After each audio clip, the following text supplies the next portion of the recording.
I got a question for you, and it's simple. Where are you going? I mean, this is what life looks like. It's empty roads. And this is what we do. We go through life traveling these empty roads, hoping that some point we'll find a destination that satisfies us and that completes us and that makes us feel whole. Because from birth, every single one of us, and you who's watching this, wherever you're at, you're born with a void in your gut. And what we do is we try to fill that void in our gut by eating the stuff of this world. But the more of the stuff of this world you eat, the bigger the void gets. Because the void is Jesus-shaped. Every one of us is born with a longing to know why we're here. We want to know who our Creator is and why He made us. And the bottom line is you will never know your Creator unless you know His Son, Jesus. And we are all looking for that one thing that'll make us complete. The problem is we look in dead places. We look in a world of winter where everything's dead and everything's cold. And so we think that sex will fill us up, and it won't. We think that that boyfriend or that girlfriend will fill us up. It won't. We think that bottle of alcohol will fill us up. It won't. We think that that heroin, we think that that needle, we think that that drug, we think that that success, we think that that fame, we think that whatever that thing is that we set our eyes on to complete us will make us satisfied, and it never will, because Satan will use whatever he can to lie to you, and you will never find the destination of peace that you're looking for.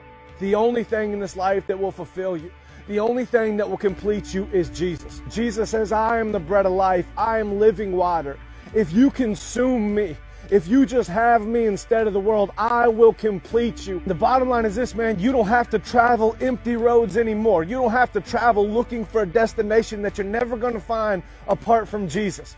Because He says anyone who calls upon my name will be saved, and you can give your life to Jesus right now. So many of you watch these videos. So many of you around the world are looking for empty things to fill you up, and it never will, because you'll never fill the void in your gut, because it's Jesus-shaped and He's the only one who can do it. But He can do it right now. Just as sure as I'm standing here, one day you're going to meet Jesus, and He's going to look you right in the eyes, and you're going to hear that voice of God spoken into your ears. And what's He going to say to you? Is He going to say, depart from me, I never knew you, because you traveled throughout your life down empty roads, eating empty things in an empty world, and you neglected a relationship with me? Or is He going to say, well done, my good and faithful servant, because you gave me the life that was mine in the first place? Because make no mistake about it, it's not your life, it's Christ's life, because He purchased it on the cross when He bled and died for you. I had a friend that I went to high school with, and that friend went down a different road than what I went down. But at some point along that empty road that he was walking of drugs and alcohol and everything that this world has to offer, he had an encounter with Jesus. And Jesus was beckoning him to follow me. And I remember sitting with him at a birthday party and him telling me, man, I feel like Jesus has something for my life and He's calling me. And I said, I know that He does, and I know that He's calling you, and what He wants is for you to sell out and give Him everything. And he said, yeah, I think I'm going to do that. It was just a couple of months ago that that friend overdosed and lost his life. You see, you're not promised tomorrow.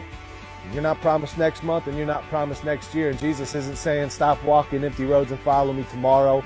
He's saying stop walking empty roads and living for empty things and follow me today. Jesus wants your life right now. And if you want to stop living in a dead world, eating dead things, and living for stuff that will never complete you, then give your life to Jesus and live for something greater, and allow Him to put purpose on your life and to radically change you forever. You don't have to be average. You can live a life that brings God glory, and you can live a life that has meaning. But it starts with you, because make no mistake about it, it's not your life, it's Christ's life, because He purchased it on the cross when He bled and died for you. What's He going to say to you on that final day? Because it's not enough to stand before Jesus and say, you know what, Jesus, I traveled those empty roads. I had a lot of fun. I found my temporary satisfaction, because sin is pleasure temporarily, but it will leave you so beat up, so dead, a shell of yourself, and you'll never find that satisfaction that you were looking for, because it can only be found in Jesus. What's He going to say to you? You can know just as sure as I'm standing here that when He looks you in the face, He's going to say, well done, my good and faithful servant. By you right now, wherever you're at, just closing your eyes and praying to the one who died for you and rose again. His name is Jesus, and saying, Jesus, save me. I repent of my sins. I'm done eating dead things in a dead world. Save me. I believe you died for me. I believe you rose again. Come into my life and make me new. You were created for more than this world, but don't live for this world. Live for the next world and for his kingdom. And it's Jesus, Jesus, Jesus until the day we die.